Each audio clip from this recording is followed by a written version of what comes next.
Welcome to my channel tech mechanical and electrical. आज मैं discuss करूंगा ISRO LPSC machinist trade official question paper. जब आपका पेपर कंप्लीट हुआ, फीटर पेपर, टनर पेपर का वीडियो बना के सोल्यूशन में ऑलरेडी मेरा यूट्यूब चैनल पर अपलोड किया हूं। तो मैशिनिस्ट स्टूडेंट रिक्वेस्ट करता है सर मैशिनिस्ट ट्रेड का सोल्यूशन कहीं पर भी मिलता नहीं है, तो आप इस पेपर का सोल्यूशन करके यूट्यूब पर पोस्ट कीजिए। इसीलिए आज मैशिनिस्ट पेपर का मैं डिटेल डिस्कशन करूंगा, एक एक क्वेश्चन को मैं डिटेल में आपको समझाऊंगा। तो आप लोग पूरा वीडियो देखिए, वीडियो आप सभी के लिए बहुत हेल्पफुल होगा। पेपर में टोटल 80 क्वेश्चन आपको पूछा गया था। आज का वीडियो में 40 क्वेश्चन डिस्कस होगा। पार्ट 1 में 40 क्वेश्चन, पार्ट 2 वीडियो में 40 क्वेश्चन रहेगा, क्योंकि अब मैं स्मार्ट बोर्ड पर आ गया हूं। तो स्मार्ट बोर्ड पर जब भी मैं आता हूं, डिस्कशन करता हूं, तो करने में भी हमें मज़ा आता है। तो डिटेल में डिस्कशन करूंगा तो थोड़ा सा टाइम एक्स्ट्रा लगेगा। और जब स्क्रीन रिकॉर्डर होता है तो उसमें मैं जल्दी समझाने का कोशिश करता हूं, क्योंकि उसमें उतने अच्छा से मैं समझा नहीं पाता हूं। तो आज का वीडियो आप देखिए, वीडियो आप सभी के लिए काफ़ी हेल्पफुल होगा। फीटर, टनर, मैशिनिस्ट, जो भी ट्रेड से आप बिलोंग करते हैं, आप लोग पूरा वीडियो को वॉच कीजिए। पहला question, in which of the following case hardening process ammonia gas is introduce on steel. निम्न में से किस स्थिति में स्टील पर एमोनिया गैस डाला जाता है? मतलब वो कौन सा केस हार्डनिंग प्रोसेस है जिसमें एमोनिया गैस स्टील में डाला जाता है? 4 ऑप्शन है, साइनाइडिंग, नाइट्राइडिंग, कार्बोडाइजिंग और एमोनाइजिंग। इसमें देखिए, ये जो आपका केस हार्डनिंग किस में आता है? सरफेस हार्डनिंग में आता है। सरफेस हार्डनिंग टोटल 4 टाइप्स होता है। केस हार्डनिंग, सेकेंड नाइट्राइडिंग, तीसरा फ्लेम हार्डनिंग और चौथा इंडक्शन हार्डनिंग। केस हार्डनिंग का 2 मेथड होता है, एक होता है साइनाइडिंग और दूसरा होता है नाइट्राइडिंग।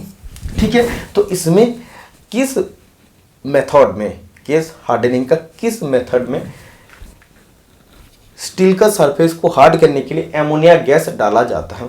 अगर केस हार्डनिंग का बात करते हैं तो उसमें एक तो होता है कार्बोडाइजिंग सबसे पहले, उसके बाद हीट ट्रीटमेंट। तो केस हार्डनिंग में हम लोग सरफेस में कार्बन ऐड करते हैं। कार्बन जिसमें ज़्यादा होगा वो मेटल उतना ज़्यादा हार्ड होगा। तो सरफेस में जब हम लोग कार्बन ऐड करते हैं कार्बोडाइजिंग प्रोसेस में, तो सरफेस हार्ड हो जाता है हीट ट्रीटमेंट करने के बाद। लेकिन केस हार्डनिंग का एक ऐसा मेथड है जिसमें कार्बन का जगह हम लोग एमोनिया गैस का उपयोग करते हैं, स्टील में प्रयोग करते हैं, और एमोनिया गैस प्रयोग करने का बाद उसमें सरफेस हार्ड हो जाता है। तो इसमें 2 केस हार्डनिंग का जो प्रोसेस होता है, साइनाइडिंग और नाइट्राइडिंग, तो इसमें से इसका राइट आंसर हो जाएगा नाइट्राइडिंग। ठीक है, तो नाइट्राइडिंग कैसे हम लोग करते हैं ये आप लोग एक बार समझ लीजिए, बहुत सिंपल है। देखिए, इन द नाइट्राइडिंग प्रोसेस में the surface is enrich not with carbon. मतलब नाइट्राइडिंग प्रोसेस में हम लोग सरफेस को हार्ड बनाने के लिए कार्बन का उपयोग करते नहीं है। कार्बन का जगह हम लोग यूज करते हैं नाइट्रोजन। ठीक है, हम लोग इसमें क्या यूज करते हैं? नाइट्रोजन यूज करते हैं। पूरा पढ़िए, there are 2 system in common use. मतलब कॉमन यूज में नाइट्राइडिंग का 2 मेथड होता है, एक गैस नाइट्राइडिंग और दूसरा होता है salt bath nitriding. Gas nitriding का बात अभी मैं करूँगा। The gas nitriding process consist of heating the parts at 500 degree centigrade in constant circulation of ammonia gas for up to 100 hours. इसमें देखिए, सबसे पहले आपको समझना है एमोनिया का केमिकल फॉर्मूला क्या होता है। एमोनिया का केमिकल फॉर्मूला होता है NH3। ठीक है, NH3। इसमें देखिए, इसमें नाइट्रोजन भी है और हाइड्रोजन भी है। ठीक है, तो मैंने आपको बताया था ना, इसमें देखिए the surface is not enrich with carbon. मतलब सरफेस में कार्बन का उपयोग नहीं करते, उसमें नाइट्रोजन का उपयोग करते। तो जब हम लोग एमोनिया गैस का यूज करते तो उसमें तो नाइट्रोजन रहता है, और ये नाइट्रोजन का कारण एक्चुअली सरफेस हार्डन होता है। ओके, देखिए, तो इसमें क्या बोला, गैस नाइट्राइडिंग प्रोसेस में हम लोग जिस पार्ट का गैस हार्डनिंग करना चाहते हैं उसमें 500 डिग्री सेंटीग्रेड में constant circulation of ammonia gas हम लोग उसमें सर्कुलेशन करते रहेंगे। कितने देर तक? 100 आवर्स तक हम लोग करते रहेंगे। देखिए, नेक्स्ट लाइन में पढ़िए, आपको और भी अच्छा से समझ में आएगा। During the gas nitriding process, gas nitriding process चलते कालीन the parts are in an externally heated gas tight box, मतलब एक गैस टाइट बॉक्स है, वेट, एक गैस टाइट बॉक्स है, मतलब इसमें से गैस नहीं निकल सकता है। इसमें मेरा वर्कपीस है, ठीक है, और इसमें से इस बॉक्स से गैस नहीं निकाल सकते। एक्सटर्नली हम लोग हीट करते हैं, 4 से हम लोग हीट करते हैं। देखिए इसमें बोला था parts are in an externally heated gas tight box, मतलब गैस टाइट बॉक्स में पार्ट्स को रखते हैं और एक्सटर्नल बाहर से हम लोग गर्म करते हैं। Fitted with inlet and outlet boards for ammonia gas, और इसमें 2 इनलेट और आउटलेट रहता है। एक में इनलेट होगा, उसमें इनलेट में एमोनिया गैस सप्लाई होगा, और जो यूज्ड एमोनिया हो जाएगा, एमोनिया में से जो नाइट्रोजन इधर से बैठ गया है, इसमें जो उपयोग हो गया, बाकी निकल जाएगा आउटलेट नोजल से। देखिए इसका बाद outlet boards for the ammonia gas which supplies nitrogen, जो एमोनिया गैस हम लोग इनलेट से सप्लाई करते हैं, उसमें से नाइट्रोजन गैस ही सरफेस का ऊपर में बैठ जाता है, उसकी का हार्ड बनता है, बाकी निकल जाता है। At the completion of the soaking ammonia is still circulated until the temperature of the steel has been fallen about 150 degree centigrade. इसमें देखिए नाइट्रोजन जो होता है वो सरफेस में बैठ जाता है, लेकिन जितना हम लोग को थिकनेस चाहिए होता है कि हम लोग को इतना लेयर तक चाहिए, सोचिए इतना लेयर तक चाहिए, तो उतना लेयर तक नाइट्रोजन बैठने तक हम लोग को एमोनिया का सप्लाई देना पड़ता। कंस्टेंट सर्कुलेशन में एमोनिया गैस चलते रहता है। जब इतना डेप तक वो नाइट्रोजन सप्लाई हो जाता है, जब सप्लाई हो जाता है उसका बात क्या करते हैं, सोकिंग तब तक होता है जब तक कि उसका टेम्परेचर 500 डिग्री से 150 डिग्री ना हो रहा है, ठीक है, मतलब 500 से जब 150 डिग्री टेम्परेचर आ जाएगा तब उसका सोकिंग कंप्लीटेड हो जाता है। ओके, और मिनिमम 100 आवर्स हम लोग को हीट करना पड़ता है और कंटिन्यूसली इधर से एमोनिया गैस को सप्लाई करना पड़ता है। When the box is open, जब ओपन किया जाता है तो कूलिंग कंप्लीटेड इन ईयर, तो वर्कपीस को वायु में ठंडा किया जाता है। Nitriding causes a film to be produce on the surface, इसमें नाइट्रेटिंग एक सरफेस फिल्म बनाते हैं, मतलब एक लेयर बनाते हैं, but this can be remove by light buffing, मतलब वो जो आपका नाइट्रोजन का जो फिल्म बनाते हैं या जो भी एक लेयर बनाते हैं उसी का कारण सरफेस हार्ड होता है, और उसमें अगर हम लोग को उस सरफेस को हटाना है, सरफेस हार्डन से उसको अगर नॉर्मल करना है तो लाइट बाफिंग करके हम लोग उसको हटा सकते हैं। इतना आपको समझ में आ गया है। देखिए यही था गैस नाइट्रेटिंग। ओके, इसमें हम लोग एक्चुअली एमोनिया गैस सप्लाई करते हैं, और एमोनिया गैस में जो नाइट्रोजन रहता है वो काम में आता है सरफेस का हार्डनिंग करने के लिए। Second number question, M16 into 1.5 के लिए टैप ड्रिल का आकार निर्धारित करें। Determine the tap drill size for M16 into 1.5। M मतलब मेट्रिक सिस्टम, 16 मतलब मेजर डायमीटर, 1.5 मतलब पिच ऑफ थ्रेड। तो इसमें जो आपका टैप ड्रिल साइज है TD, इसका फॉर्मूला होता है जो 100% सही फॉर्मूला होता है, major dia minus 2 into depth. सबसे पहले आपको चेक करना पड़ता है जो एक्चुअली प्रैक्टिकल होता है या थंब रूल होता है। थंब रूल में हम लोग क्या करते हैं, थंब रूल में हम लोग मेजर डाय से पिच को माइनस कर लेते हैं।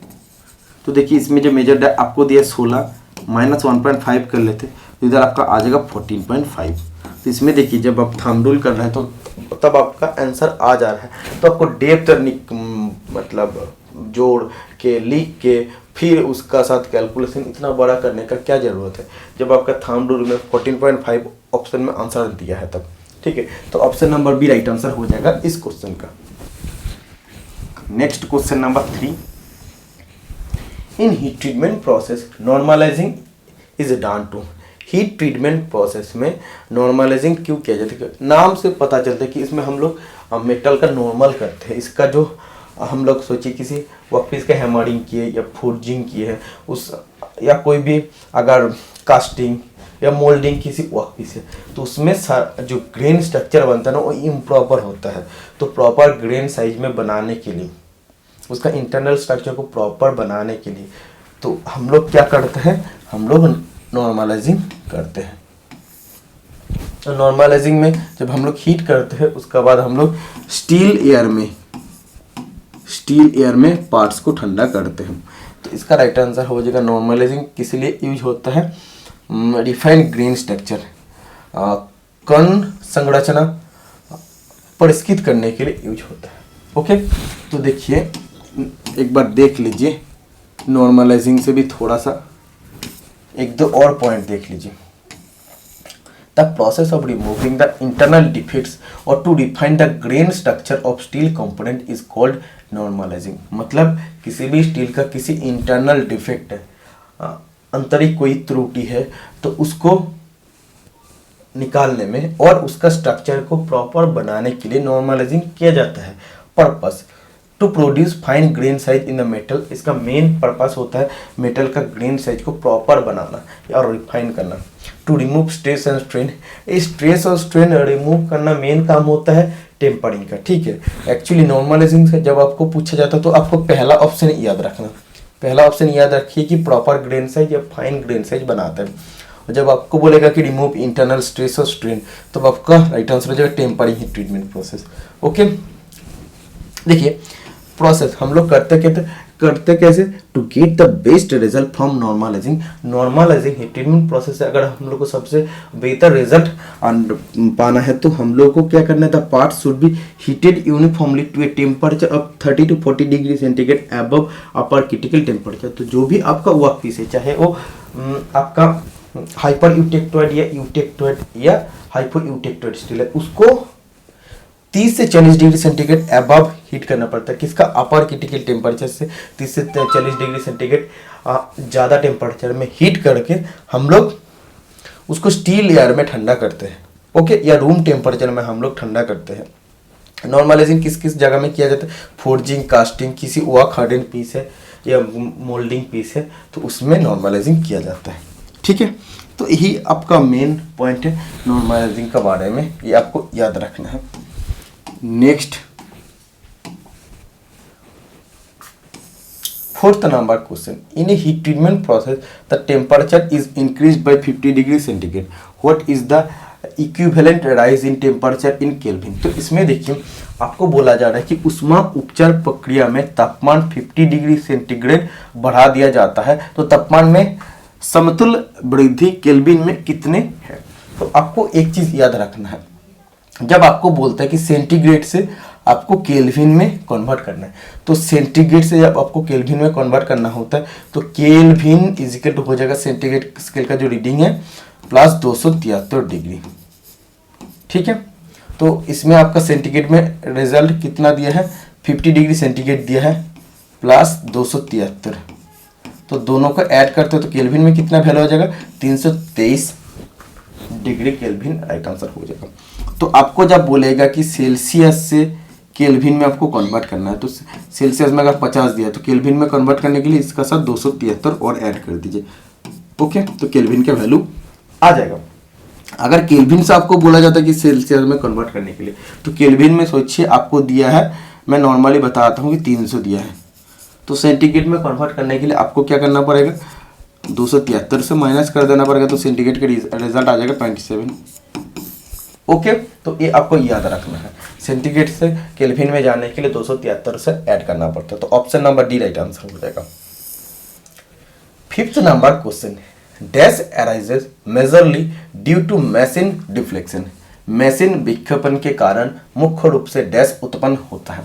तो देखिए ये सरफेस फिनिश चैप्टर का क्वेश्चन है। सरफेस फिनिश चैप्टर में 95% स्टूडेंट का प्रॉब्लम होता है, इसलिए इस चैप्टर को डिटेल में मैं एक वीडियो में बताया हूँ। आप देख लीजिए कौन सा सरफेस टेक्सचर, कौन सा प्राइमरी टेक्सचर, कौन सा सेकेंडरी टेक्सचर, कौन सा वेवीनेस, कौन सा ले, कौन सा फ्लॉस, सब डिटेल में मैं आपको बताया हूँ। वीडियो आप देख लीजिए, मेरा यूट्यूब चैनल में अवेलेबल है, आप यूट्यूब में सर्च भी कर सकते हैं सरफेस फिनिश चैप्टर, तो मेरा वीडियो आपको मिल जाएगा, 2-3 नंबर में आपको मिल जाएगा, आप देख लीजिएगा। इसी में देखिए आपको बोल रहे हैं कि मशीन का डिफ्लेक्शन का कारण, मतलब मशीन का विक्षेपण का कारण या वाइब्रेशन का कारण कौन सा मेजर त्रुटि होता है सर, तो मुख्य रूप से कौन सा त्रुटि होते हैं, तो इसका राइट आंसर हो जाएगा वेवीनेस होता है, जिसको हम लोग सेकेंडरी स्ट्रक्चर कहते हैं, सॉरी सेकेंडरी टेक्सचर कहते हैं, टेक्सचर TEXTUR। ठीक है, एक बार आप वीडियो को देख लीजिए, आपको समझ में आ जाएगा। और प्राइमरी टेक्सचर हम लोग किसको कहते हैं, रफनेस को कहते हैं। ठीक है, रफनेस को कहते हैं। और एक बोलता है कि कटिंग टूल का मूवमेंट का कारण जो पैटर्न बनता है, कटिंग टूल का मूवमेंट का कारण जो पैटर्न बनता है, तो उसको क्या कहते हैं, उसको सरफेस टेक्सचर कहते हैं, उसको सरफेस टेक्सचर कहते हैं, सॉरी सरफेस टेक्सचर कहते हैं। ठीक है, और रफनेस का जो बड़ा वर्जन होता है वो होता है वेवीनेस। ठीक है, रफनेस तो छोटा छोटा आपका सरफेस में ऐसा, जब आप माइक्रोस्कोप से देखते हैं तब आपको पता चलता है, लेकिन इसको जब हम लोग बड़ा फॉर्म में देखते हैं तो रफनेस जब ऐसा ऐसा होता है, ऐसा ऐसा होता है, मतलब वेव फॉर्म में हो जाता है, तो उसको हम लोग कहते हैं वेवीनेस। इसीलिए वेवीनेस का सेकेंड नाम है secondary texture. 6th number question, the length to width ratio of an arrowhead in engineering drawing is approximated to. तो देखिए इंजीनियरिंग ड्राइंग में जो आपका एरोहेड होता है, तो जो आपका एरोहेड होता है, ठीक है, ये एरोहेड का एक्चुअली आपको क्या बोला है कि लेंथ, मतलब लेंथ और विड्थ कितना होता है, ये आपको बोला है। तो लेंथ और विड्थ का रेशियो होता है 3:1। Option number B right answer हो जाएगा। मतलब ये अगर आपका 3 सेंटीमीटर होगा तो विड्थ होगा 1 सेंटीमीटर। ये अगर लेंथ आपका 3 सेंटीमीटर होगा तो, या 3 मिलीमीटर या 3 सेंटीमीटर होगा तो इसमें 1 मिलीमीटर होगा या 1 सेंटीमीटर। मतलब इसमें अगर आपका मिलीमीटर है तो इसमें ये भी आपका मिलीमीटर होगा, इसमें सेंटीमीटर तो इसमें भी सेंटीमीटर होगा। ठीक है, तो इसका रेशियो जो होता है लेंथ और ब्रेथ का, वो आपका होता है 3:1। ओके, एक आपको क्वेश्चन भी दिया जाता है, जैसे आपका किसी ड्राइंग शीट है, जैसे A4 है, हाँ, तो इसका जो लेंथ है, लेंथ और जो विड्थ है, इसका रेशियो क्या हो जाता है, तो ऑलवेज होता है 1:√2, मतलब 1:1.41414। ठीक है, तो ये आपको याद रखना है कि जो भी ड्राइंग शीट होता है, चाहे A0 से शुरू करके A4 तक आप आ जाइए, उसमें जो लेंथ, जैसे इसका होता है A4 का तो लेंथ होता है 210 और ब्रेथ होता है 297, तो लेंथ और ब्रेथ का रेशियो होता है 1:√2। √2 का वैल्यू होता है 1.414। और एरो हेड, मतलब जो आप एरो बनाते हैं उसका हेड का रेशियो होता है लेंथ और ब्रेथ का होता है 3:1। In an office 40% of the staff is a female, 40% female and 60% male voted a candidate. The percentage of vote the candidate got was. इसमें देखिए किसी ऑफिस में, सोचिए ऑफिस आपका TCS ऑफिस है, इसमें 40% स्टाफ टोटल, अगर हम लोग मानते कि 100 स्टाफ है, 100 अगर स्टाफ है तो उसमें 40% फीमेल है, तो फीमेल कितना हो जाएगा, फीमेल हो जाएगा 100 में से 40%, मतलब 40/100। ठीक है, तो इसमें आपका क्या हो जाएगा 40, मतलब 40 फीमेल है स्टाफ में से, और मेल कितना होगा, मेल हो जाएगा आपका 100 माइनस 40, मतलब मेल हो जाएगा आपका 60, मेल स्टाफ 60 हो गया। तो इसका बोल रहा है, ठीक है, फीमेल में अब 40% वोट दे रहा है, मतलब फीमेल में जो 40 फीमेल है उसमें से 40% वोट दे रहा है, तो इसको जब आप कैलकुलेशन करते हैं तो आपका आ जाएगा 16, और मेल का जो 60 मेल है उसका 60%, मतलब इसका 60% वोट दे रहे हैं, तो इसको जब आप कैलकुलेशन करते हैं तो आपका आ जाता है 36।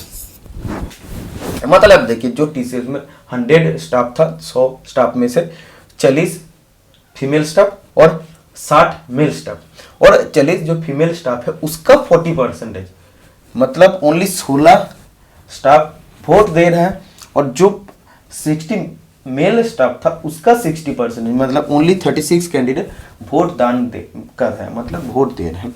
तो टोटल कितना स्टाफ ने वोट दिया है, तो मेल दिया है 36 और फीमेल दिया है 16, तो टोटल 52 स्टाफ ने वोट दिया है, तो option number D right answer हो जाएगा। समझ में आ गया है। Next question number 8, the sum of the clearance angle, positive rake angle and cutting wedge angle in degree is always. तो देखिए जो आपका चिज़ल होता है, ठीक है, जो आपका चीजेल होता है इसका ए वाला एंगल होता है, इसका जो चीजेल का जो टॉप फेस है और इसका जो नॉर्मल का साथ जो एंगल होता है ये आपका होता है रेक एंगल, ये आपका होता है चीजेल का जो दो एज है ये होता है इसका एक्चुअली पॉइंट एंगल, जिसको हम लोग कहते हैं कटिंग वेज एंगल। और देखिए चीजेल का जो बॉटम फेस होता है, ये जो बॉटम फेस है और जो एक्चुअली इसका बेस है, बेस का सब जो एंगल होता है ये होता है क्लियरेंस एंगल। तो तीनों एंगल का जो जोगफल है टोटल कितना हो जाएगा 90 डिग्री हो जाएगा, क्योंकि आप देखिए ये जो आप नॉर्मल ड्रॉ किए इस बेस का साथ इसका एंगल कितना हो जाएगा 90 डिग्री हो जाएगा। इसीलिए क्लियरेंस एंगल मतलब ये वाला एंगल, पॉजिटिव रेक एंगल मतलब ये वाला एंगल, और कटिंग वेज एंगल मतलब ये वाला एंगल, टोटल इसका वैल्यू कितना होता है 90 डिग्री होता है। तो मैं तो आपको चीजेल के बारे में बताया हूँ। अब अगर इधर तो आपको पूछा है सिंगल पॉइंट कटिंग टूल के बारे में, सिंगल पॉइंट कटिंग टूल में भी आप ऐसे देख सकते हैं, ऐसे आप देख सकते हैं, ठीक है। मैं इसका भी समझा देता हूँ आपको। इसमें देखिए अगर आप एक लाइन ड्रॉ करते हैं, टूल का ए बेस है, तो इधर जो आपका एंगल है, ये जो आपका एंगल है, इस एंगल आपका क्लियरेंस एंगल है, ठीक है। ये वाला जो आपका दो फेस है ये आपका कटिंग वेज एंगल या पॉइंट एंगल है या कटिंग वेज एंगल है। और इधर जो आप देख रहे हैं टूल का जो फ्लैंक है, फ्लैंक का साथ जो इसका जो बेस है, बेस का अगर पैरेलल लाइन ड्रॉ करते तो ये जो आपका एंगल होता है, ये जो आपका एंगल होता है ये आपका होता है पॉजिटिव रेक एंगल। तो तीनों का जोगफल कितना हो रहा है, इधर से देखिए ये वाला एंगल टोटल हो रहा है मतलब 90 डिग्री हो रहा है। तो इसलिए इस क्वेश्चन का राइट आंसर हो जाएगा option number B 90 degree. Okay, ये राइट आंसर हो जाएगा। Next question number, area of rhombus is 240 centimetre square and one of the diagonal is 16 centimetre, find the other diagonal in centimetre of the rhombus. किसी आपका rhombus है, मैं आपको दिखाता हूं। किसी आपका रम्बस है, ठीक है। इसका एक डायगोनल आपका ऐसा है, एक डायगोनल आपका ऐसा है, सोचिए D1, और एक डायगोनल आपका ऐसा है D2। तो इसमें एरिया दे दिया रम्बस का एरिया, तो रम्बस एरिया का फॉर्मूला होता है half into diagonal 1 into diagonal 2। Rhombus का एरिया दे दिया 240, हाफ, एक डायगोनल का वैल्यू दे दिया है 16 सेंटीमीटर मतलब 16, और दूसरा डायगोनल का वैल्यू आपको निकालना है मतलब D2 आपको निकालना है।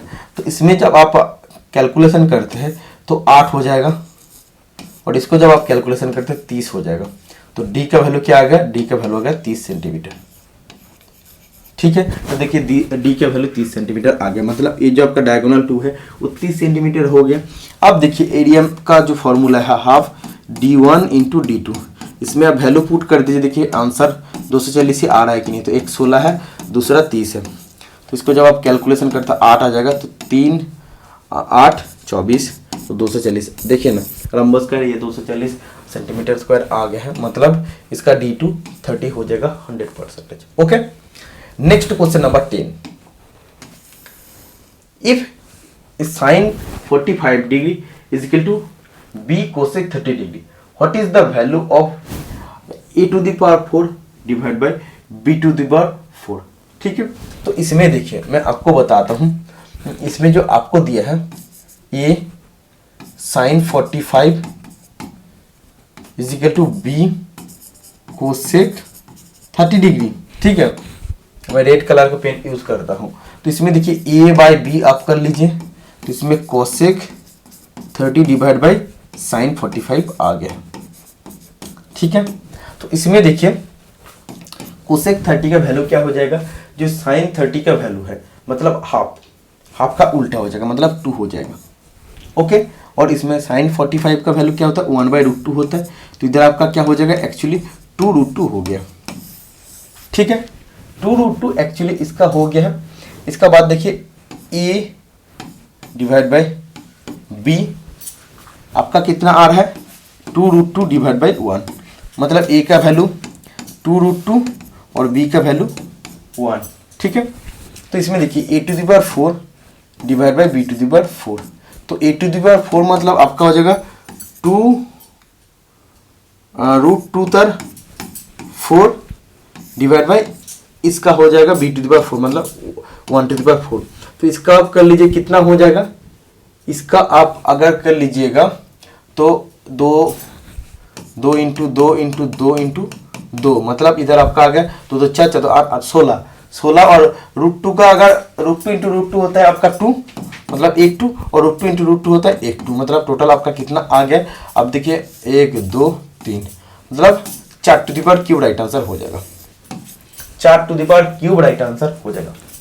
अब देखिए आपको समझ में आ रहा है कि नहीं, A sine 45 degree is equal to B cosec 30 degree मतलब इसमें आप ए बी को एक साइड में लेके आए कोसेक 30 और divide by sine 45 degree. Cosec 30 का वैल्यू होता है साइन 30 का जो वैल्यू होता है उसका रेसिप्रोकल मतलब उसका उल्टा। तो इधर 2 हो गया और साइन 45 डिग्री का 1/√2। तो इसमें देखिए टोटल जब इसको आप ऊपर लेके जाते हो तो 2√2 आ गया।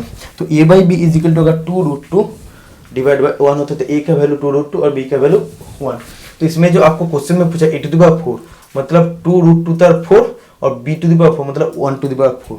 तो इसमें देखिए 2 को टोटल 4 बार लिखना है क्योंकि उसका पावर में 4 है और √2 का जब आप लोग 4 बार लिखते √2 इंटू √2 इंटू √2 इंटू √2 क्योंकि इसका 2 द पावर 4 है तो इसमें से 2√2 से एक √2 निकलेगा और ये 2√2 से 2 निकलेगा। तो इसमें लास्ट 2 जो है तो ये √2 का वजह से है, नीचे आपका 1 हो जाएगा। तो इसको जब टोटल कैलकुलेशन करते तो 4 to the power cube right answer आ जाता है। ठीक है, तो बी राइट आंसर हो जाएगा इस question. Next question number 11, angle of a centre punch is, centre punch का एंगल कितने डिग्री होता है, 90 डिग्री राइट आंसर हो जाएगा। और सेंटर पंच कब यूज करते हैं, सेंटर ड्रिलिंग करने से पहले सेंटर पंच किया जाता है ताकि सेंटर ड्रिल को बैठने के लिए प्रॉपर जगह मिल जाए।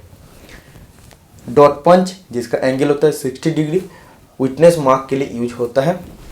और प्रिक पंच जिसका एंगल होता है 30 डिग्री, जब डिवाइडर का पॉइंट को स्थान देना होता है तब प्रिक पंच का उपयोग किया जाता है। रेशियो एंड प्रोपोर्शन चैप्टर का क्वेश्चन है, सेम क्वेश्चन टर्नर पेपर में भी पूछा गया था। U is to V is equal to 4 is to 7, V is to W is equal to 9 is to 7। If U is equal to 72, इसमें देखिए आपको अनुपात में दिया है लेकिन U का ओरिजिनल वैल्यू 72 अगर होता है तो W का ओरिजिनल वैल्यू क्या हो जाएगा। तो आप लिख लीजिए U is to V is equal to 4 is to 7 और बोला है V is to W is equal to 9 is to 7। तो इसमें देखिए V का मान इधर 1 है और इधर 1 है मतलब इधर 9 है इधर 7 है। तो दोनों को इक्वल करने के लिए इसमें टोटल चीज़ को 9 से आप मल्टीपल कर दीजिए और इसमें टोटल चीज़ को आप 7 से मल्टीपल कर दीजिए। ठीक है, तो इसमें देखिए इसमें आपका आ जाएगा 36 इज टू 63 और इसमें देखिए 63 इज टू 49। तो इसमें एक चीज़ आप देखिए आपका V का वैल्यू इधर भी है इधर भी है 63 आ गया मतलब V का वैल्यू सेम हो गया। तो आप लिख सकते U is to V is to W is equal to आपका 36 इज टू 63 इज टू 49। तो इसमें U का वैल्यू दे दिए, U का वैल्यू ओरिजिनल वैल्यू अगर 72 होता है मतलब इसमें जस्ट 2 से मल्टीपल करते तो 72 आ जाता है। तो W का वैल्यू आपको पूछा मतलब इसमें भी आपको 2 से मल्टीपल कर देना है तो आपको आ जाएगा 98। ओके, तो option number A right answer हो जाएगा। बहुत सिंपल क्वेश्चन है। Next question number 13, negative rake angle is generally provided on the tool made up of dash से बने उपकरण को ऋणात्मक नति कौन सामान्य प्रदान किया जाता है। तो कौन से कटिंग टूल में नेगेटिव रेक एंगल प्रदान किया जाता है। तो जो कटिंग टूल टंगस्टन कार्बाइड से बने होते हैं, सीमेंटेड कार्बाइड से बने होते हैं, कार्बाइड टूल में नेगेटिव रेक एंगल प्रोवाइड किया जाता है। नेगेटिव रेक एंगल प्रोवाइड करने से कटिंग टूल का स्ट्रेंथ बढ़ जाता है, इसीलिए वो मटेरियल ज़्यादा कट पाता है। ठीक है, तो हाई स्पीड में हम लोग मैशिनिंग कर सकते हैं और इसमें मटेरियल काटने का क्षमता ज़्यादा होता है। इसका काटिंग एज टूटता नहीं है, ओके, क्योंकि इसमें नेगेटिव रेक एंगल होता है और पॉजिटिव रेक एंगल में कटिंग पॉइंट का, कटिंग एज का स्ट्रेंथ बहुत कम होता है और टूटने का चांसेस बहुत ज़्यादा होता है। और ये बहुत ज़्यादा नेगेटिव रेक एंगल कब दिया जाता है? जब किसी हार्ड धातु का मैशिनिंग करना होगा, किसी कठोर धातु का मैशिनिंग करना है, किसी कठोर चीज़ है तो उसका साथ अगर आपको सामना करना है तो उसमें भी आपको कठोर बनना पड़ेगा, मतलब और भी आपको मजबूत होना पड़ेगा। मजबूत बनाने के लिए negative rake angle tungsten carbide में प्रोवाइड किया जाता है। 14 number question, when the shaft of two bevel gear are at right angle and gears are of the same size then the gears are known as. तो इसमें देखिए, इसमें बोला है 2 बीवेल गियर है। बीवेल गियर किस लिए यूज होता है? बीवेल गियर किसी भी एंगल में, किसी भी 2 शाफ्ट का बीच का एंगल में पावर को ट्रांसमिट करने के लिए यूज होता है। किसी भी एंगल में, शाफ्ट अगर 45 डिग्री एंगल है, 36 डिग्री एंगल है, तो किसी भी एंगल में 2 शाफ्ट का बीच में पावर को ट्रांसमिट कर सकते हैं। तो वैसे 2 बीवेल गियर है और 2 बीवेल गियर अगर सेम साइज अगर 90 डिग्री में मैच होकर पावर ट्रांसमिशन कर रहा है तो कौन सा गियर है? तो मीटर गियर या मीटर गियर का नाम में हम लोग जानते हैं। तो option number A right answer हो जाएगा। आप एक बार देख लीजिए तो आपको समझ में आ जाएगा।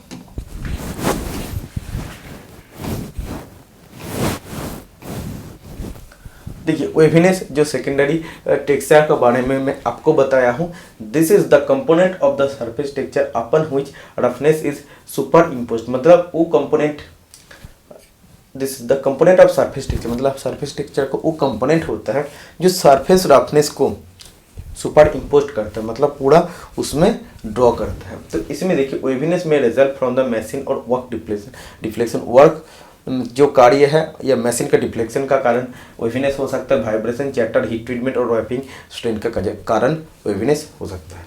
ओके, ठीक है। Mitre gear, if a 2 bevel gear of same size, आप लिख लीजिए, of same size are symmetrical to each other and transmit motion at right angle, such gear में बी कॉल्ड मीटर गियर। मतलब देखिए, 2 समान आकार के, समान साइज के बीवेल गियर, ये भी एक बीवेल गियर, ये भी एक बीवेल गियर, जब दोनों 90 डिग्री में मैच होकर पावर को ट्रांसमिट करता है 90 डिग्री में, तो इस गियर का नाम होता है मीटर गियर या मीटर गियर।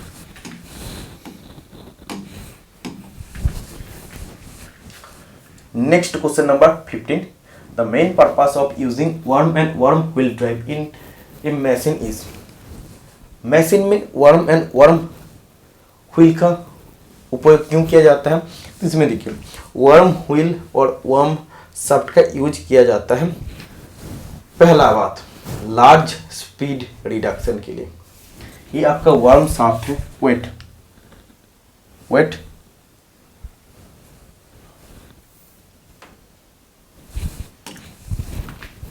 एक्चुअली इसमें एक मच्छर था, तो इसमें इतना सेंसिटिव है, थोड़ा सा भी मैंने उंगली भी ज़्यादा टच करने का ज़रूरत नहीं पड़ता, तो इसमें ऑटोमेटिक ले लेता। तो मच्छर था, वो भी इधर बोर्ड में बैठा हुआ था, इसीलिए प्रॉब्लम हो रहा था। ठीक है, तो देखिए, जो चीज़ का मैं डिस्कशन कर रहा था, जो आपको वर्म शाफ्ट है, और सोचिए ये आपका वर्म शाफ्ट है, ये आपका वर्म व्हील है।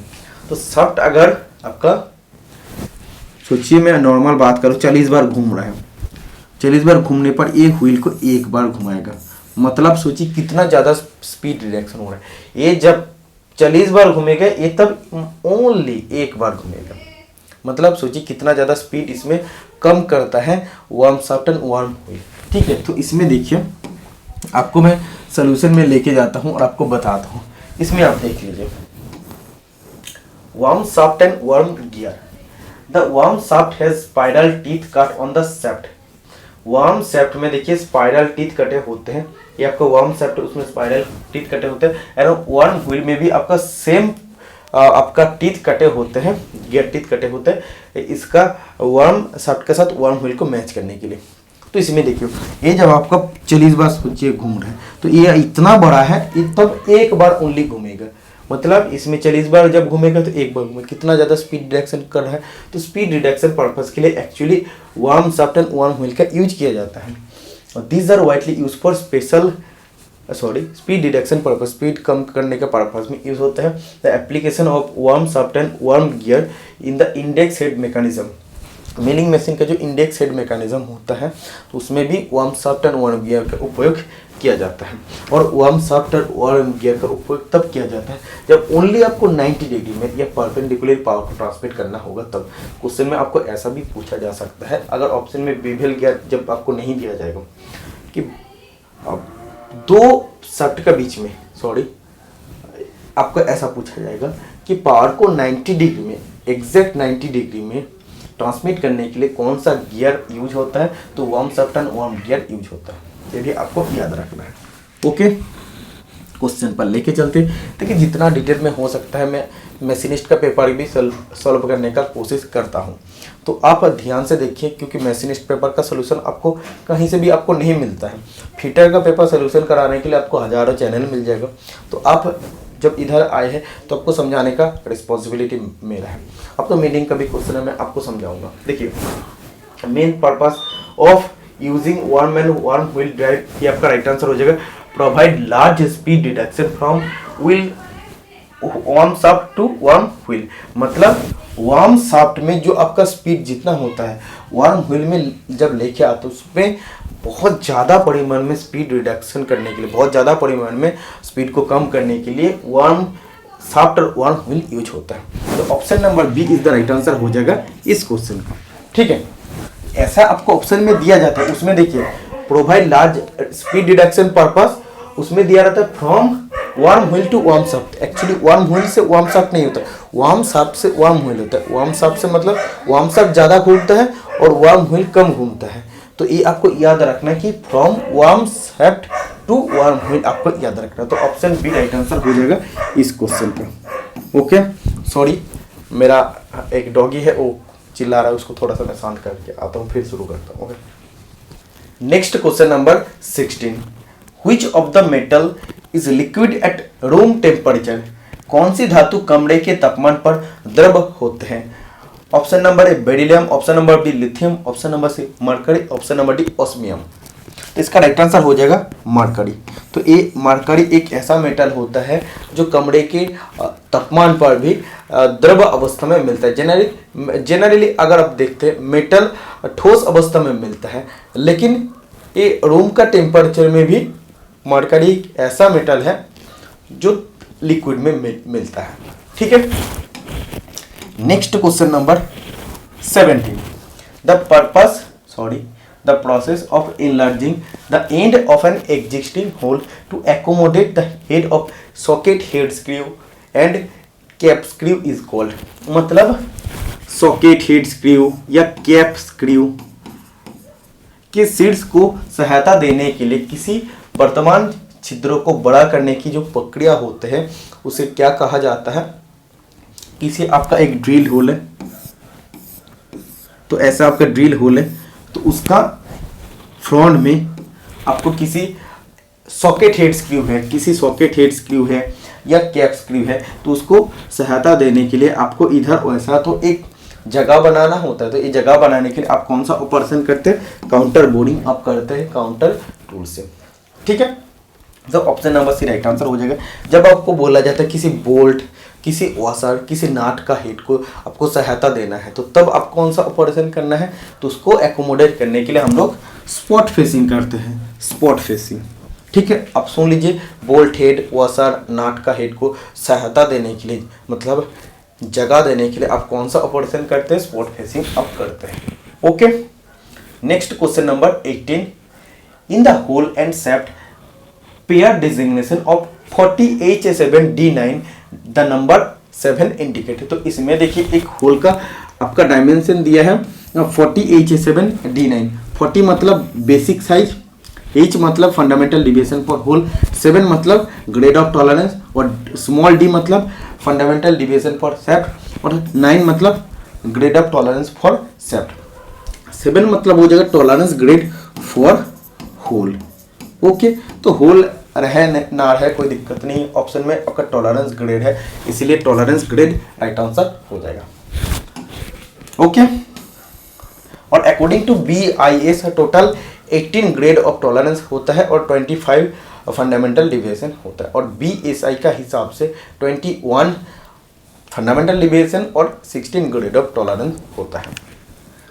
19 नंबर क्वेश्चन, if two surfaces that are of same distance from each other at all point then the geometric tolerance to be represented by. मैं आपको पहले ही बताया हूँ, इससे पहले फिटर टर्नर का जब पेपर सॉल्व किया, मैं आपको एक चीज़ बोला कि हर पेपर में एक कॉमन क्वेश्चन आपको पूछा जाएगा। कौन से चैप्टर से? ज्योमेट्रिक टॉलरेंस से। इसमें भी आपको पूछा गया है।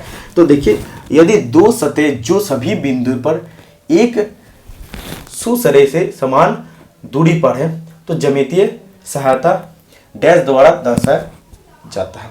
तो इसमें देखिए, आपको बोला दो सरफेस ऐसा है, वेट, दो सरफेस आपका ऐसा है जो ऑल पॉइंट से इधर इधर इधर इधर इधर इधर इधर इधर इधर इधर इधर इधर हर पॉइंट से दोनों सरफेस का बीच का डिस्टेंस अगर समान होता है तो हम लोग उसको क्या कहते हैं? ज्योमेट्रिक टॉलरेंस में उसको हम लोग सॉरी ये नहीं होगा, पैरेललिज्म हो जाएगा। पैरेललिज्म मतलब दो सरफेस आपका अगर ऐसा है, अगर दोनों का डिस्टेंस अगर हर पॉइंट से समान है, मतलब दो सरफेस पैरेलल अवस्था में है। ठीक है, तो ये आपका राइट आंसर हो जाएगा। ज्योमेट्रिक टॉलरेंस का मैं एक चार्ट भी आपको इससे पहले वीडियो में दिखाया था, आप एक बार देख लीजिए। वेट,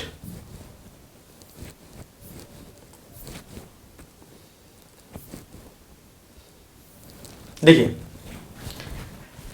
ये आपका पैरेललिज्म में आपका क्या है? दो देखिए आपका सरफेस है, इधर से इधर, इधर से इधर, इधर से इधर, मतलब हर पॉइंट से उसका डिस्टेंस, दो सरफेस के बीच का डिस्टेंस अगर समान होता है तो आप बोल सकते हैं क्यों पैरेलल है। ठीक है, पोजीशन का देखिए ऐसा आपका सिंबल है, ये आपका याद रखना है। ऐसा सिंबल दे के आपको पूछा जाएगा एक किसका नाम है। इसका मतलब परपेंडिकुलरिटी का आपका ऐसे 90 डिग्री में, ये आपका सर्कुलरिटी का है। जो मेन पूछा जाता है फ्लैटनेस का, सर्कुलरिटी का, एंगुलरिटी का, परपेंडिकुलरिटी का, पैरेललिज्म, पोजीशन, कॉन्सेंट्रिसिटी और सिमेट्री। सिमेट्री से तो शायद क्वेश्चन टर्नर पेपर में भी आपको पूछा है, और एक टोटल रनआउट से फिटर का पेपर में आपको पूछा गया था। तो ये चार्ट आप एक बार लिख लीजिए, नोट कर लीजिए, बहुत इंपॉर्टेंट है। Okay,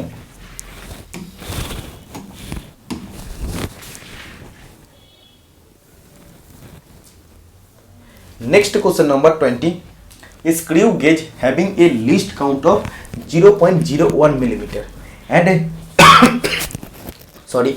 a negative error of 0.05 millimeter is used to measure the thickness of a thin sheet of aluminum.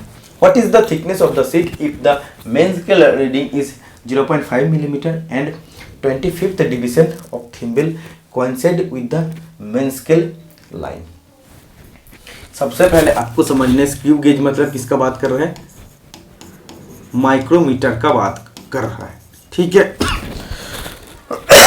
Sorry. तो इसमें देखिए, माइक्रोमीटर से आप किसी एल्यूमिनियम का थिन शीट का थिकनेस को आप मेजर कर रहे हैं। मेजर करता टाइम माइक्रोमीटर का लिस्ट काउंट आप जानते हैं 0.01 मिलीमीटर होता है, और उसमें नेगेटिव एरर भी आपको दिया है 0.05 मिलीमीटर, इतना नेगेटिव एरर है। तो इसमें देखिए आपको बोल रहे हैं कि जब आपका एल्यूमिनियम का थिन शीट का थिकनेस को आप मेजर कर रहे हैं तो मेन स्केल में कितना आ रहा है? 0.5 आ रहा है, और थिम्बल में कितना डिवीजन मैच कर रहा है? थिम्बल का 25th डिवीजन। थिम्बल का एक डिवीजन की वैल्यू 0.01 मिलीमीटर, मतलब टोटल कितना आएगा? 0.5 प्लस 0.25, इसको करते तो आपका आ जाता रीडिंग 0.75।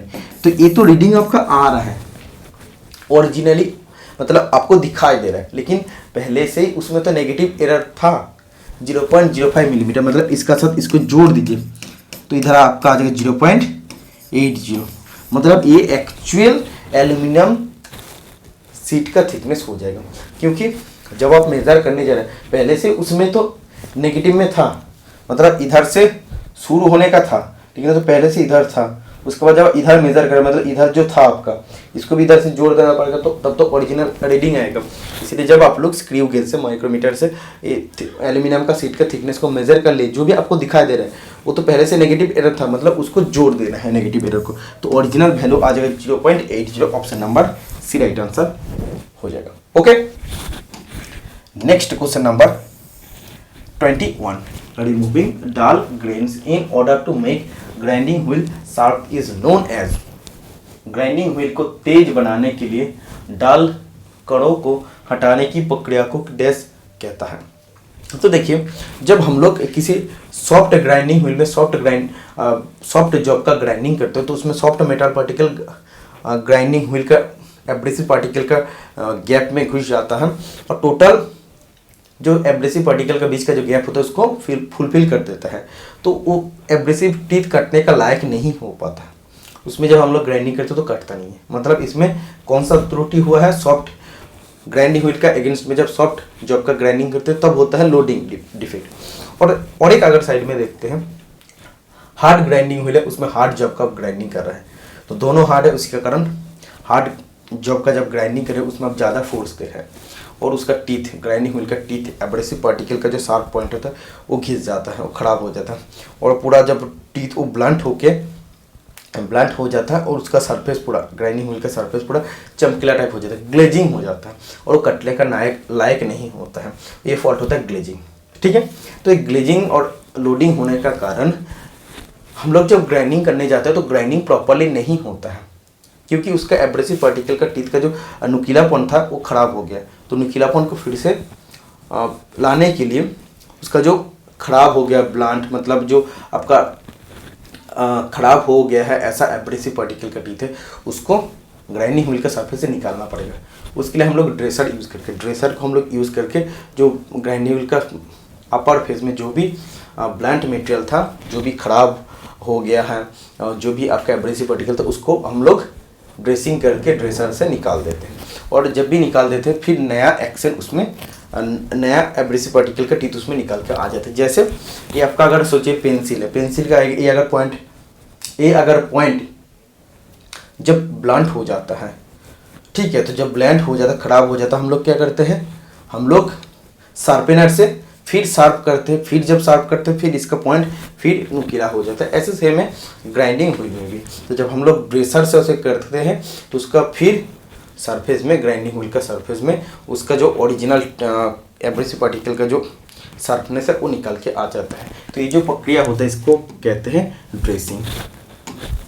ठीक है, हम लोग ड्रेसर से करते हैं। तो आप एक बार देख लीजिए, जब मैं आप लोग के लिए लाया हूँ तो एक बार आप देख भी लीजिए।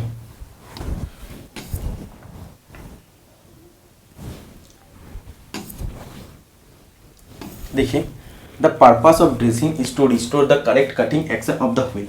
तो वो जब लोडिंग और एक्चुअली ग्लेजिंग हो जाता है और कटने का लायक नहीं होता, तो उसमें फिर उसका कटिंग एक्शन को फिर वापस लाने के लिए हम लोग ड्रेसिंग करते हैं। Dressing removes the clogs on the surface of the wheel and the blunt grains of the abrasive. Dressing क्या करता है, जो व्हील का सरफेस में सॉफ्ट मेटेरियल पार्टिकल घुस गया था उसको निकाल देते हैं और जो भी ब्लंट ग्रेन्स ऑफ एब्रेसिव था, मतलब जो भी खराब हो गया एब्रेसिव था, तो उसको भी निकाल देता है। और एक्सपोज क्या करता है, क्या बाहर निकालता है, new sharp abrasive grain of the wheel. Abrasive मतलब व्हील का न्यू एब्रेसिव ग्रेन का जो शार्पनेस है, नुकीलापन को वो बाहर निकालता है। ठीक है, which can be cut and brought to the shape efficiently. और वो जो आपका निकालता है वो काटने के लिए एकदम एफिशिएंट हो जाता है। ओके, ये चीज़ आपको समझ में आ गया। और जब हम लोग ड्रेसिंग करते हैं ना, सोचिए ऐसा तो नहीं है जो आपका ग्राइंडिंग व्हील है,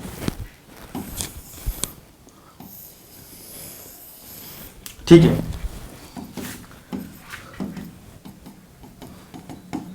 ये आपका ग्राइंडिंग व्हील है।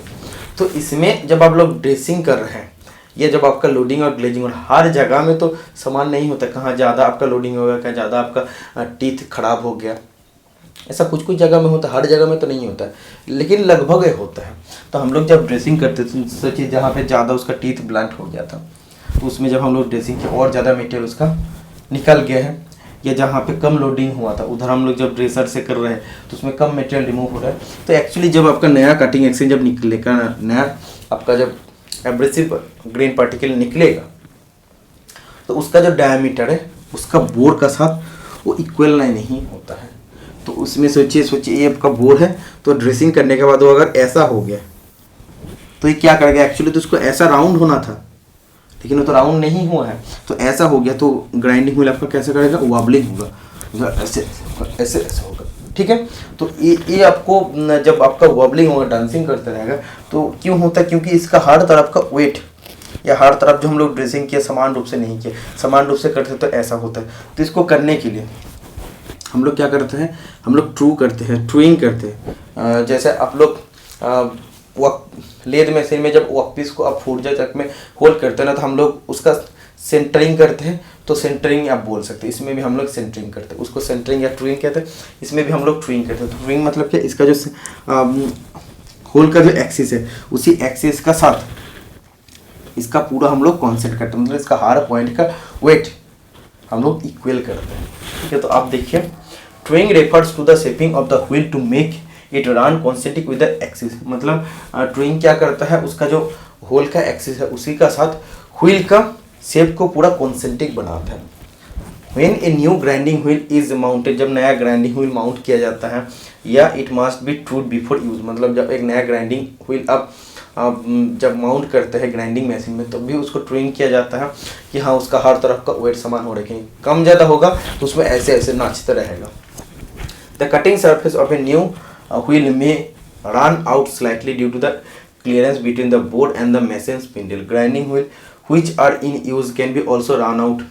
जो ग्राइंडिंग व्हील हम लोग यूज़ कर भी लिए हैं, उसमें ग्राइंडिंग व्हील जब हम लोग, या हम लोग का ग्राइंडिंग व्हील में आपको क्या बताया हूँ, इसमें हम लोग ज़्यादा सोचिए इधर लोड दे दिया, ये फिर इधर कम, फिर इधर ज़्यादा लोड, इधर ज़्यादा लोड, इधर ज़्यादा, मतलब इसमें क्या होगा, हर तरफ का तो वेट आपका समान नहीं होगा, क्योंकि इधर देखिए आपका ज़्यादा इसमें मेटेरियल रिमूव हो जाएगा, इसमें ज़्यादा आपका क्या हो गया, इसमें ज़्यादा आप प्रेशर दिए हैं, कुछ पॉइंट में ज़्यादा जब आपका प्रेशर आपका पड़ जाता है तो उधर से ज़्यादा आपका एब्रेसिव पार्टिकल निकल जाता है, और निकलने का कारण क्या होता है, इसका जो होल का एक्सिस है उसी का साथ उसका वेट हर जगह में इक्वल नहीं होता है, और इक्वल ना होने का कारण तभी आपका डांस कर सकता है, वॉबलिंग हो सकता है, तो इसीलिए भी होता है। और ड्रेसिंग करने के बाद भी आपको ट्रूइंग करना होता है। तो ट्रूइंग हम लोग कब कब करते हैं, जब हम लोग नया ग्राइंडिंग व्हील को माउंट करते हैं ग्राइंडिंग मशीन में, तब करते हैं। और जब हम लोग ड्रेसिंग कर लिए है किसी ग्राइंडिंग व्हील का, तो तब भी हम लोग को ट्रूइंग करना पड़ता है। इसलिए एक क्वेश्चन आपको पूछा जाता है, dressing and truing are done at the same time. Dressing और ट्रूइंग को ऑलवेज एक ही टाइम में किया जाता है। ड्रेसिंग आप कर रहे हैं मतलब आपको ट्रूइंग करना कंपलसरी है। Okay, next question number 22। In a milling operation cutting feed is 10 millimetre per minute and number of teeth is 50, rotating with 10 RPM, feed per tooth in millimetre is equal to. तो इसमें देखिए, milling operation में आपको निकालने के लिए क्या दिया है, feed per tooth in millimetre आपको निकालना है। तो ये निकालने का बहुत सिंपल एक फॉर्मूला है, तो आपको लिख लेना है feed per minute is equal to, आप लोग नोट कर लीजिए, feed per minute is equal to feed per tooth, जो आपको निकालने के लिए बोला है, feed per tooth into speed या आरपीएम, जिसको जो भी आप बोल सकते हैं, इनटू नंबर ऑफ टीथ। ठीक है, तो इसमें देखिए फीड पर मिनट आपको दिया है 10 मिलीमीटर पर मिनट, ये आपका क्या है, कटिंग फीड है, तो आपको 10 लिखना है। आपको निकालना है feed per tooth, feed per tooth into speed या आरपीएम। आरपीएम आपका दिया है देखिए 10 RPM, तो 10, और नंबर ऑफ टीथ दिया है, उसमें टीथ इज 50, तो 50 आपको लिख लेना है। तो इसमें देखिए आपका क्या हो जाएगा, feed per tooth is equal to 10 divide by 10 into 50, तो 10 कट जाएगा, 1 डिवाइड बाई 50 मतलब आपका आ जाएगा 0.02 मिलीमीटर, सॉरी 0.02 आपका हो जाएगा feed per tooth in millimetre. Okay, ये आपको मिलीमीटर में आएगा फीड पर टूथ। और मिलिंग का जो फीड का फॉर्मूला होता है या यूनिट होता है मिलीमीटर पर मिनट। ठीक है, आप देखिए इसमें भी कटिंग फीड का यूनिट मिलीमीटर पर मिनट है, और इसमें फीड पर टूथ दिया है, तो इसमें आपका हो जाएगा हर टूथ में फीड हो जाएगा 0.02 मिलीमीटर। ओके, तो ये फॉर्मूला मास्टर फॉर्मूला है, आपको याद रखना है। इसमें से किसी भी जगह से आपको क्वेश्चन पूछा जा सकता है। सोचिए ए दिया गया, ए दिया गया और ए दिया गया, तो आपको स्पीड या आरपीएम निकालना है तो आप निकाल सकते हैं। तो ये फॉर्मूला आपको याद रखना है।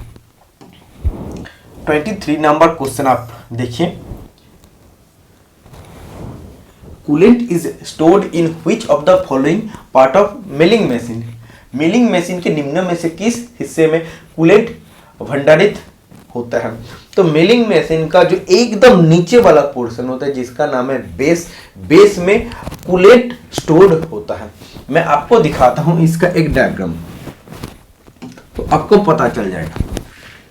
सबसे पहले मिलिंग मशीन देख लेते हैं।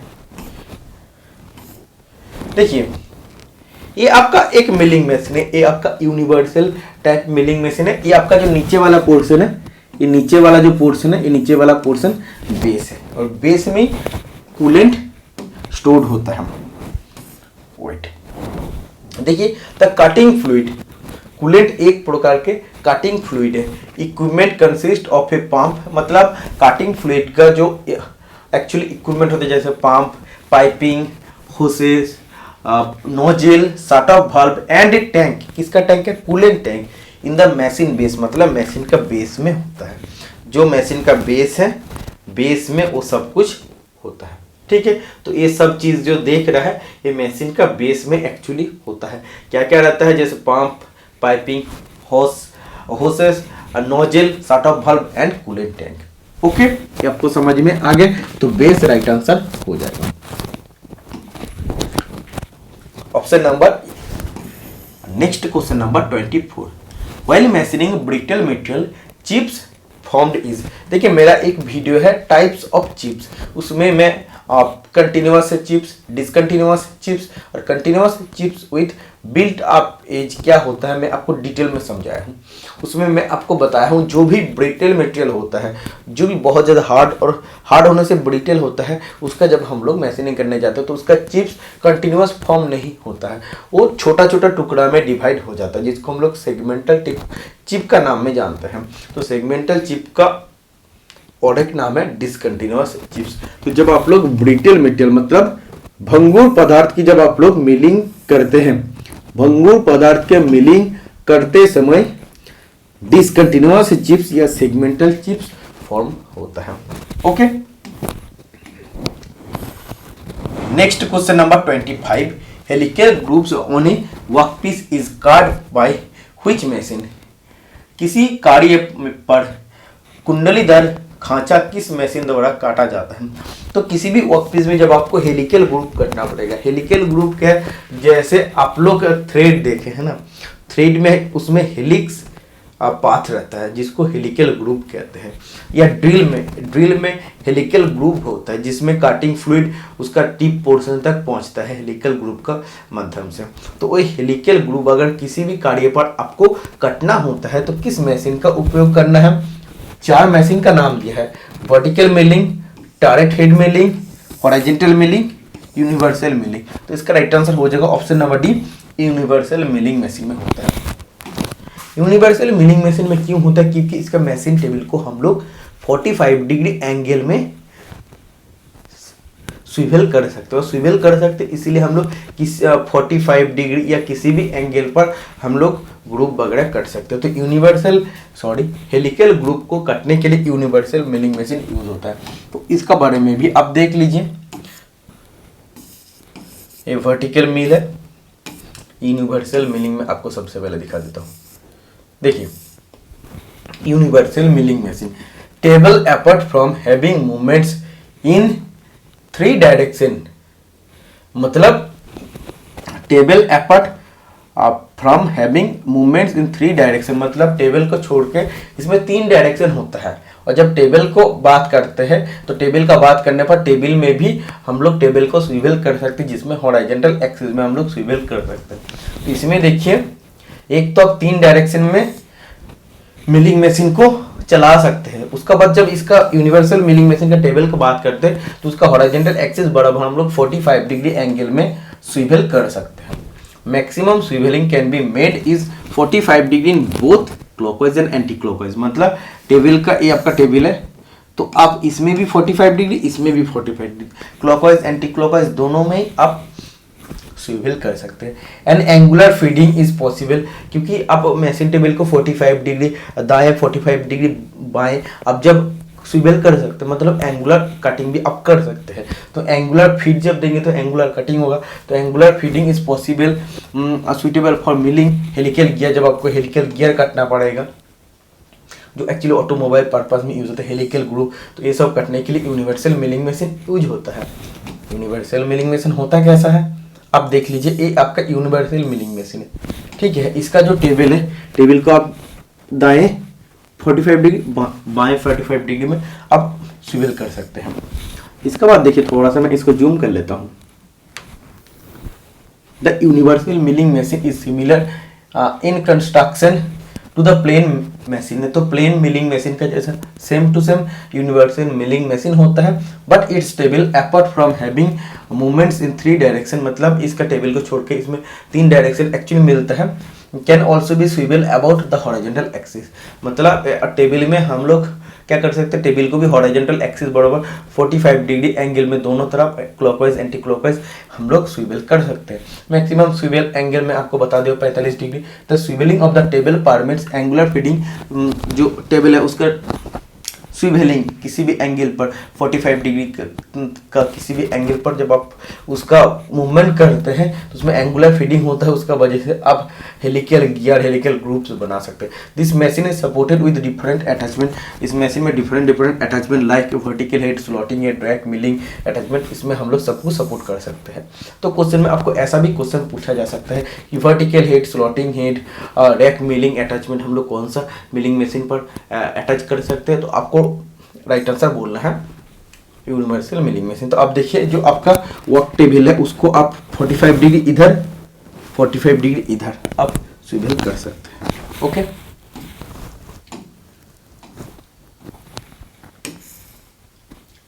डी राइट आंसर हो जाएगा। एक्मे थ्रेड का एंगल आपको पूछ रहा है। एक्मे थ्रेड जो आपका लेथ मशीन का लीड स्क्रू में होता है जिसका एंगल होते हैं 29 डिग्री और मेट्रिक में होता है 30 डिग्री। तो इस क्वेश्चन का राइट आंसर हो जाएगा 29 degree. Okay, property of lubricant to withstand pressure and remain on bearing surface is, दाब सहन करने एवं बियरिंग सतह पर बने रहने के लिए स्नेह का गुण धर्म है। मतलब वो कौन सा लुब्रिकेंट का एक ऐसा प्रॉपर्टी है जो किसी भी सरफेस पर वो मतलब प्रेशर को लोड को सहन कर सकता है और उसी जगह में सही सलामत रह सकता है। तो इसका राइट आंसर हो जाएगा विस्कोसिटी। ठीक है, viscosity. Next question number 28, difference between A hand reamer and A machine reamer. Hand reamer एवं मशीन रीमर के बीच अंतर क्या है? तो हैंड रीमर मशीन रीमर दोनों का तो काम सेम होता है कि मशीन जो होल है तो होल का साइज को थोड़ा सा बड़ा करके उसको फिनिश करना, लेकिन इसमें डिफरेंस होता है कि इसका जो फ्रंट वाला पोर्शन है, टेपर लेड वाला पोर्शन है, तो उसमें हैंड रीमर में वो टेपर लेड ज़्यादा होता है, तो longer taper lead at the front of the cutting edge. मतलब हैंड रीमर में जो front of the cutting edge, मतलब कटिंग एज जो फ्रंट में होता है उसका फ्रंट में जो कटिंग एज है उसमें वो लॉन्गर टेपर लीड होता है, मतलब ये आपका टेपर लीड लंबा होता है, टेपर पोर्शन लंबा होता है। तो इससे आप पता कर सकते हैं कि ये आपका हैंड रीमर है। और एक भी डिफरेंस होता है, जैसे इसमें स्क्वायर टैंक होता है, स्क्वायर टैंक में हम लोग टैप रेंज में पकड़ के हैंड रीमर को ऑपरेट कर सकते हैं, लेकिन मशीन रीमर में उसमें टेपर होता है। ठीक है, देखिए, लेकिन ऐसा कुछ ऑप्शन नहीं दिया है। ऐसा अगर बोलता है कि having square taper tank, having square tank, तो तब ये भी एक डिफरेंस होता है। ठीक है, बट इस क्वेश्चन का राइट आंसर इसमें ऑप्शन नंबर ए हो जाएगा। 29 नंबर क्वेश्चन आप पढ़ लीजिए। The feature of providing uneven spacing of teeth on reamer is to, reamer के दांतों की असमान स्पेसिंग देने का विशेषता क्या है? तो रीमर का जो टीथ है, रीमर एक मल्टी पॉइंट कटिंग टूल है, मतलब इसका कटिंग एज बहुत सारा होता है। जब कटिंग होता है तो बहुत सारा कटिंग एज से कटिंग एक्चुअली होता है, और इस कटिंग एज का ये कटिंग टीथ का जो गैप है वो इक्वल नहीं है। कि तो इक्वल ना होने का पीछे क्या कारण होता है कि रिड्यूसेस चैटरिंग, चैटरिंग को कम करता है। मतलब जब आप रिमर चलाते हैं तो उसमें क्या होता है, उसमें आपका चैटरिंग कुछ आवाज़ आ सकता है, तो वो आवाज़ को कम करने के लिए उसमें जो गैप होता है, टीथ का बीच का जो गैप होता है उसको अनइक्वल रखा जाता है, असमान रखा जाता है। ठीक है, सभी टीथ का बीच का डिस्टेंस समान नहीं होता है। ओके, तो option number B right answer हो जाएगा इस क्वेश्चन का। Next question number 30, a grinding wheel is marked with C60 K5 V8 which of the following abrasive is used for this grinding wheel। एक ग्राइंडिंग व्हील का specification है जिसमें देखिए C60 K5 V8, इसमें आपको बोल रहे हैं ये जो स्पेसिफिकेशन है, स्पेसिफिकेशन से क्या पता चल रहा है इस ग्राइंडिंग व्हील में कौन सा एब्रेसिव है। तो इसमें सबसे पहले आप देख लीजिए, सबसे पहले होता है मैन्युफैक्चर सिंबल फॉर एब्रेसिव, उसका बाद होता है टाइप ऑफ एब्रेसिव। तो इसमें देखिए टाइप ऑफ एब्रेसिव से शुरू है, टाइप ऑफ एब्रेसिव, इसका बाद ग्रेन साइज 60 है आपका ग्रेन साइज, इसका बाद K आपका ग्रेड, इसका बाद 5 आपका स्ट्रक्चर, V आपका टाइप ऑफ बॉन्ड, इसका बाद 8 आपका मैन्युफैक्चरर्स ओन मार्क। तो टाइप ऑफ एब्रेसिव आपका C आ रहा है। C कौन सा एब्रेसिव को इंडिकेट करता है, सिलिकॉन कार्बाइड को इंडिकेट करता है। तो option number B right answer हो जाएगा इस क्वेश्चन का। Okay, next question number 31, in the vertical milling cutter are held in the dash and dash. देखिए वर्टिकल मिलिंग में मिलिंग कटर कहाँ पर पकड़ाया जाता है, तो स्पिंडल पर पकड़ाया जाता है और रोटेट्स ऑन इट्स एक्सिस, मतलब स्पिंडल का एक्सिस बराबर भी एक कटर मूवमेंट करता है। तो आप देख लीजिए एक बार वर्टिकल मिलिंग देख लीजिए, मैं आपको यूनिवर्सल मिलिंग मशीन बताया हूँ, अब वर्टिकल मिलिंग मशीन आप देख लीजिए। वेट,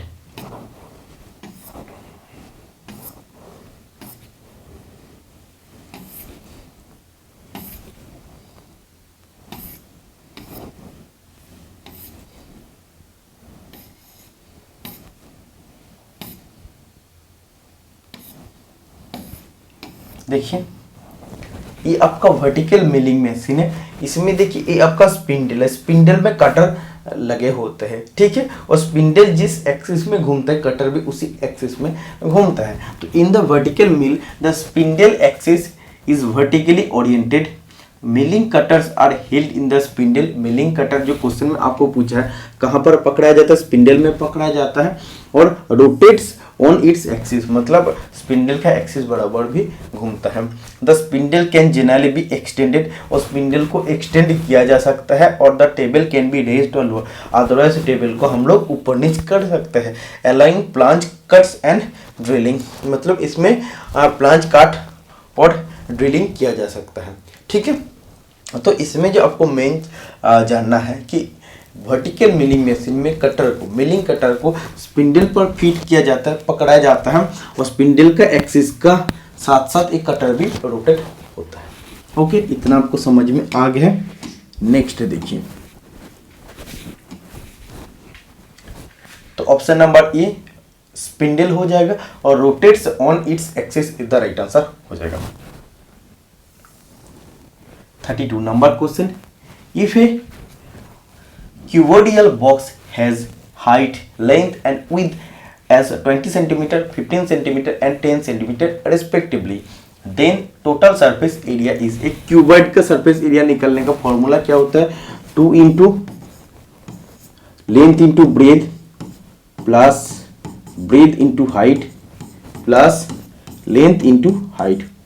तो इसमें देखिए आपको क्या करना है, 2 जो भी आपको दिया है वो आप कर लीजिए। इसका सबसे पहले 20 इंटू 15 प्लस 15 इंटू 10 प्लस बाकी क्या रह गया 20 इंटू 10 बाकी रहेगा। इसका साथ इसको मैं मल्टीपल नहीं किया। इसके बाद कैलकुलेशन कर लीजिए 2, इसके बाद आपका आ गया 300 प्लस 150 प्लस 200। तो इधर देखिए 300 200 500, मतलब 2 इंटू 650, तो इधर आपका आ गया 1300 आपका सेंटीमीटर स्क्वायर आ गया। तो ये आपका सरफेस एरिया निकल के, तो total surface area 1300 centimetre square right answer हो जाएगा। क्यूबॉइड का सरफेस एरिया का फॉर्मूला होता है 2 into length into breadth plus breadth into height plus height into length. Okay, next question number 33। देखिए जब भी पेपर आता है ना, सबसे पहले मैं तो देखता हूँ कि कौन सा क्वेश्चन को अच्छे से समझाना है, इसका सोल्यूशन कैसे निकाला जाए। तो इस क्वेश्चन में मैं काफ़ी टाइम ऑलरेडी मैं दिया हूँ, लेकिन हमसे ये सॉल्व नहीं हो पाया। मेरे को लगता है कि क्वेश्चन में कुछ ना कुछ पॉइंट एक्स्ट्रा दिया है या कुछ गलत दिया है। जैसे आप देखिए, a simple lever mechanism is design to raise a load of 5 kilo newton. Load आपको दिया 5 kilo newton with a load arm भी आपको दिया 100 मिलीमीटर, एफर्ट आर्म दे दिया 500 मिलीमीटर। एफिशिएंसी आपको निकालना है, वेलोसिटी रेशियो भी आपको दे दिया है। देखिए वेलोसिटी रेशियो निकालने का तो फॉर्मूला आप लोग जानते हैं, distance move by effort divide by distance move by load. तो डिस्टेंस मूव बाय एफर्ट आपका 500 है और डिस्टेंस मूव बाय लोड आपका है 100। तो ये आपका एक्चुअली वेलोसिटी रेशियो 5 होना चाहिए, लेकिन इसमें वेलोसिटी रेशियो आपको 10 दिया है। ठीक है, तो इसमें हमें कुछ डाउट लग रहा है कि वेलोसिटी रेशियो एक्चुअली 5 होना चाहिए, बट इसमें देखिए इसमें 10 आ रहा है, तो कुछ इसमें लगता है कि पॉइंट इसमें गलत दिया है। ठीक है, इसका बाद अगर आप जैसे एफिशिएंसी निकालने जाते, एफिशिएंसी निकालने का फॉर्मूला होता है, जैसे आप बोल सकते हैं mechanical advantage divide by velocity ratio. Mechanical advantage divide by velocity ratio. देखिए आपका आ रहा है एक्चुअली, जब आप कैलकुलेशन करके देख रहे हैं, ये आपका 5 आ रहा है वेलोसिटी रेशियो। मैकेनिकल एडवांटेज देखिए, मैकेनिकल एडवांटेज निकालने के लिए आपका लोड दे दिया 5 किलो न्यूटन, 5 किलो न्यूटन को न्यूटन में कीजिए 5000, और आपका एफर्ट इसमें नहीं दिया है, तो आप कहाँ लिखेंगे? कुछ ना कुछ इसमें मिसिंग है। अगर आप किसी भी स्टूडेंट ने इसको कर लिए है तो आप लोग जरूर कमेंट बॉक्स पर बताएगा, क्योंकि मैं अपने तरफ से कोशिश कर, कुछ ना कुछ इसमें गलत हमें लग रहा है। ओके, और पेपर में गलत नहीं दिया ऐसा भी नहीं है, इस पेपर में गलत दिया, मैं अभी आपको दिखाता हूँ। ठीक है, कि पेपर में आया है मतलब ये 100% करेक्ट ऐसा नहीं है। एक क्वेश्चन हमसे नहीं बना, लेकिन मेरे को लगा कि ऐसा मैं बहुत सारा पहले न्यूमेरिकल सॉल्व किया, लेकिन थोड़ा सा इसमें डाउट लग रहा है। ठीक है, लेकिन और इस पेपर में क्या क्वेश्चन मिस्टेक है वो भी मैं आपको अभी बताता हूँ। सबसे पहले देखिए, इन एक ट्राइंगल दिया ABC, right angle at B। देखिए ABC एक ट्राइंगल, B में राइट एंगल बोल है 90 डिग्री में है, AB 24, BC 7।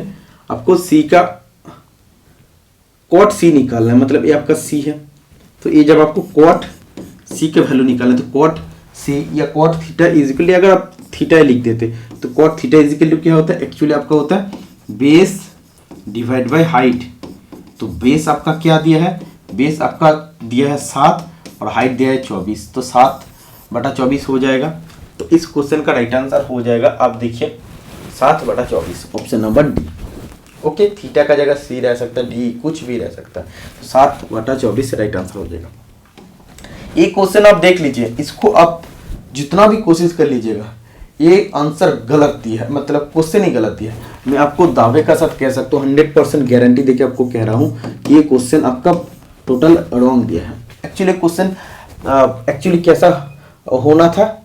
ऐसा होना था 2 10 30 डिग्री डिवाइड बाय आपको होना था 1 + 10 स्क्वायर 30 डिग्री। इसको जब आप करते हैं तो आपका राइट आंसर आएगा, अदरवाइज आप जैसे भी कर लीजिएगा, एक क्वेश्चन का आंसर आपका इसमें नहीं आने वाला। तो इसको करके देखते हैं। तो 2 10 30, तो 2 10 30 मतलब 10 30 का वैल्यू तो 1/√3, 1 + 10 स्क्वायर 30 मतलब 1/√3 का स्क्वायर। ठीक है, इसमें देखिए ऊपर में हो जाएगा 2/√3 डिवाइड बाय नीचे आपका आ जाएगा 1 + 1/3। ठीक है, तो इसमें देखिए 2/√3 नीचे आपका आ जाएगा 4/3। तो इसको जब आप लोग करते हैं 2/√3 उल्टा हो जाएगा 3/4। तो इसको जब आप काटते 2 आ गया, तो एक्चुअली आया क्या? 2 3 डिवाइड बाय 2√3 आ गया। तो √3 और √3 आप ऊपर नीचे मल्टीपल कर दीजिए। तो इसमें देखिए a√3 तो a√3 कर जाएगा, ऊपर नीचे दोनों में हम किए, लेकिन देखिए √3 करने से क्या होता है? ऊपर में तो आपका 3√3 हो गया, नीचे आपका हो गया 2 × 3 हो गया ओनली। √3 को मल्टीपल करने से 3 होता है, तो 3 आप काट दीजिए, तो √3/2 आ गया। तो इसमें देखिए √3/2 किसका वैल्यू होता है, साइन 60 डिग्री का वैल्यू होता है, तब आपका राइट आंसर आ जाएगा साइन 60 डिग्री। लेकिन इस क्वेश्चन में आपको कैसा दिया है, आपको दिया है 2 tan 30 degree bracket 1 + tan² 30 degree, तो ये गलत दिया है, 100% ये गलत दिया। एक्चुअली डिवाइड होना था, इधर डिवाइड होना था। ओके, क्वेश्चन में आपको ग्रेस मार्क्स मिलेगा, अदरवाइज पेपर से हटाया जाएगा।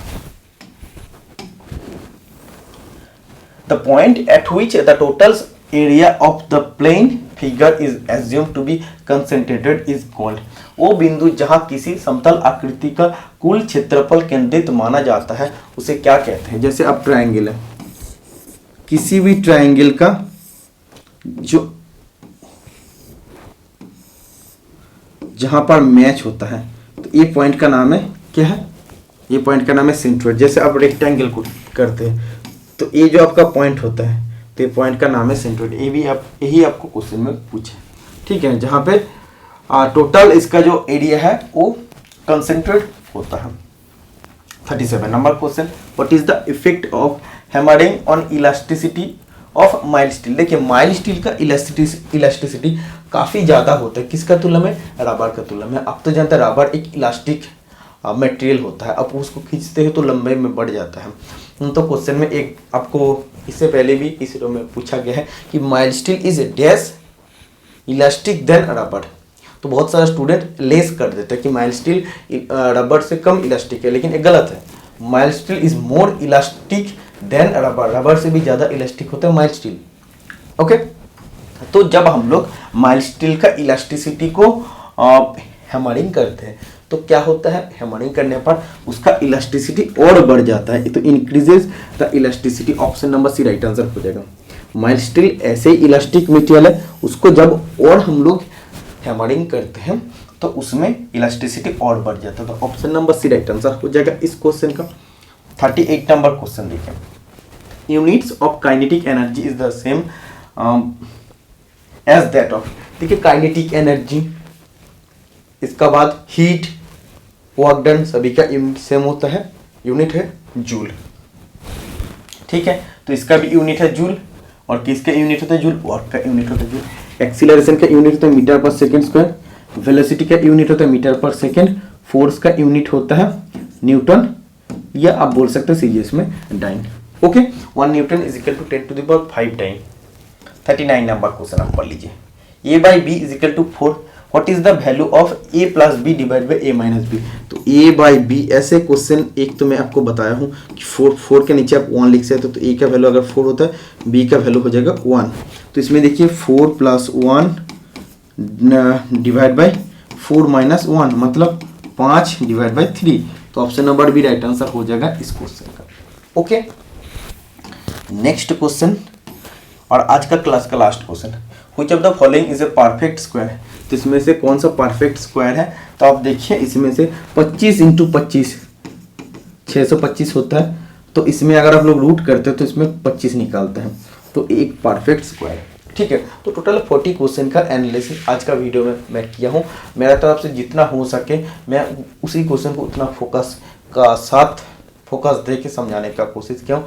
एक क्वेश्चन हमसे नहीं बना, शायद किसी भी से भी नहीं बनेगा, क्योंकि क्वेश्चन में कुछ ना कुछ गलत है। एक क्वेश्चन तो मैं आपको दिखा दूँ कि उसमें 100% गलत है, तभी आपको आंसर आएगा जब आप उसमें देखेंगे कि उसमें डिवाइड है तब, ठीक है।